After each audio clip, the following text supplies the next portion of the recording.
കണ്ട ഒരു പ്രവാസിയുടെ അവസ്ഥ ഉണ്ടോ? നാട്ടിൽ പോകുമ്പോൾ പ്രശ്നം, നാട്ടിൽ നിന്ന് വന്നാലും പ്രശ്നം. കണ്ടോ, നാട്ടിൽ നിന്ന് കൊണ്ടുവന്നു ഇതിപ്പോൾ വീതം വെക്കുന്നുണ്ട് ഓരോരുത്തർക്ക്. ഇത് ഇപ്പോൾ പരാതിക്കൊരു കുറവുണ്ടാവില്ല. ഇപ്പോൾ അത്രയൊക്കെ വീതം വെക്കുന്നതെന്ന് പറയാൻ പറ്റില്ല. വീതം വെക്കുക എന്താ അവസ്ഥ നോക്ക്. ഇതാണ് അവസ്ഥ.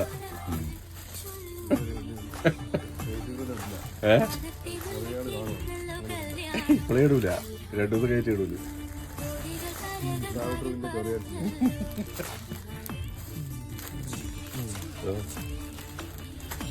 എന്താ ചെയ്യേണ്ടത്?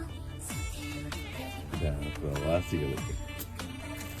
ഇനിയിപ്പോൾ കൊടുത്താലോ, ആർക്കും ഒരാൾക്ക് കൊടുത്താലോ അവർ മറ്റുള്ളവരോട് പറയും, മറ്റുള്ളവർക്ക് കൊടുത്തിട്ടില്ല അതിൻ്റെ പ്രശ്നം മാറി ഉണ്ടാവും.